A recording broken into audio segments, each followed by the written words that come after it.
Hey, Coach. Don't forget to smash the like and subscribe button. So we're going to be talking about the trap play today, and why the trap play. It's first of all, it's a lot of fun. It's a ton of fun. If you run a gap scheme, you run a lot of power, and you're double teaming down on a guy, then he's going to be wanting to fight against that, and he becomes easier to trap.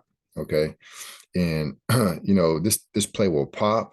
It will pop. I can't tell you how many times we've had fullback just kind of shoot out of here. Nobody knows he has a ball, and it's a weapon. You get into the defense's head by doing that, and it's a money play. I got it from a lot of us back in the day got it from Don Markham, and he we ran double wing, and which is a great education. Back in the '90s, it's a great education for a young coach because all the angles and the communication, the gap stuff, and anyways, mixed with some of the wing T stuff. And but anyways, if you have it, I do think it's easier if you have a quarterback because the mesh you can get to this guy get this guy the ball and through the hole so quick. And then you got the deception of the mesh. This guy's shooting up the middle, and the quarterback's putting this into his belly without even he doesn't even have to look at him. Slides into his belly and then meshes up with the other back wherever you got him. If he's in the eye, we've run out of the eye.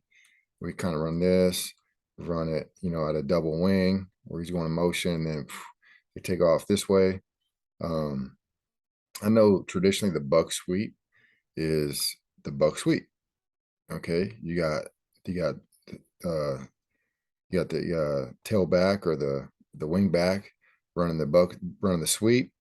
You got the fullback running the buck action, the trap, and then you got the quarterback running the boot.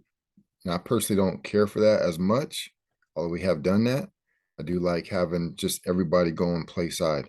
Okay, it really holds the front side defenders because we don't want to block these guys on the front side. We want to find the trap guy, okay, trap him, and we got great angles on this guy, and whoever you pull to trap him, got great angles on that guy, and he's not suspecting it, and I mean it's money, and we get a nice push in here, okay, and then we get a lot of action, backfield action to the play side to this guy's coming up and makes him easy to trap. He's coming up, okay, and then we got a lot of room to run, you know, however it works out, you know, we get hats on these guys second level, and if they want to take themselves out of the play, that's all the better.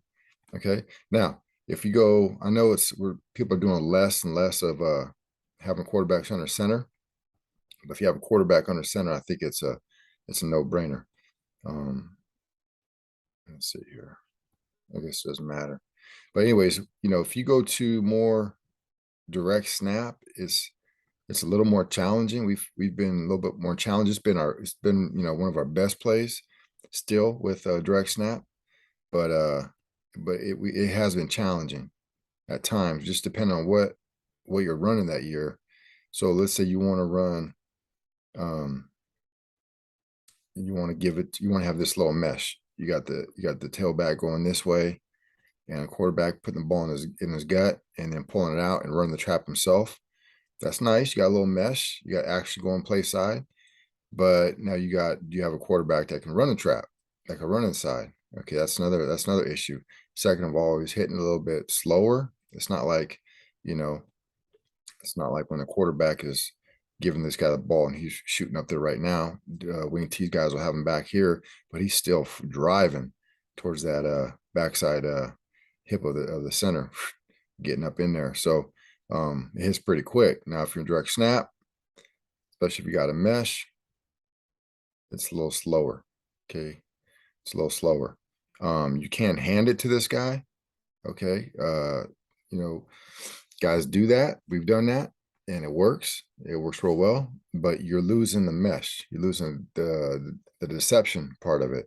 Now, if you got, I know on the defensive side, sometimes it starts looking like a pinball game, and you got, guys flying all over the place, and so everything is kind of deceptive.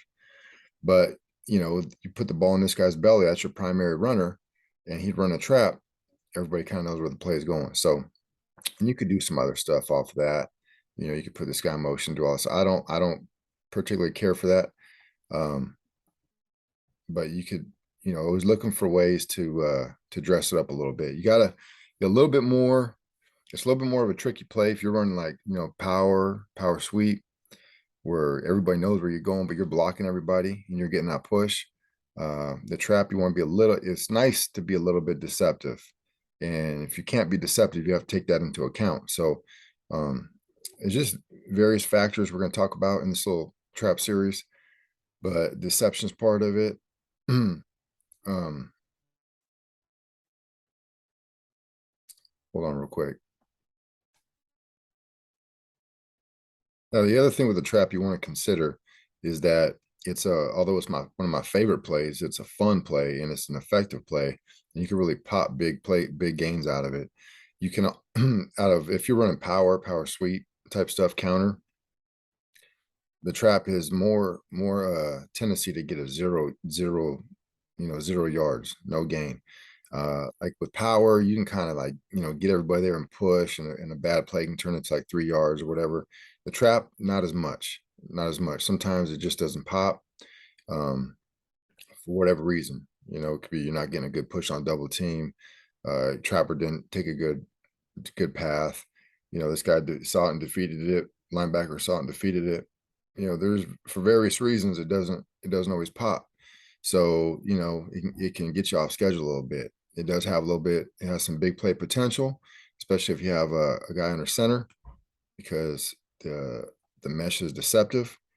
But there's other times where it just doesn't pop for whatever reason, and you get 0 yards. So that's one thing. That's one drawback on a trap. But it's fun. It's nice to have, and it makes defense think, and it really slows their feet down. If they're worried about the trap, it slows their feet down for other plays. So if you're running the ball, you have to run trap. I don't care if you're in tight like we are. If you're out wide, if you got guys split up, okay. You want to run the I formation. You want to run more like 20 personnel. Um, whatever.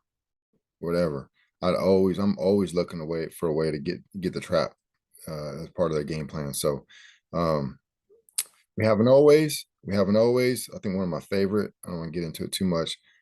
We were youth football about 20 years ago. One of my favorite formations we ever ran was this. We had a direct snap. We had two guys that could run the ball. We just put them foot to foot, and we would just get it. I mean, these guys would. We were just getting it, and the sweep out of this play was just money. And out of this formation rather. And we would run trap. We would snap it to the guy on the left, and everybody would take off this way. And then it was just too obvious. That's where the ball was going. And I just never liked it. We probably could have done something better.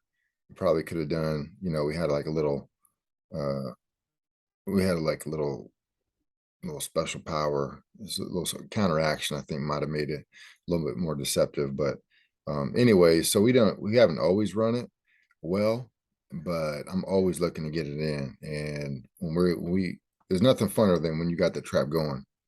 And it's been one of our staples over the years. So I'm excited to get into this little series, and that's it for now. All right, coach, thanks.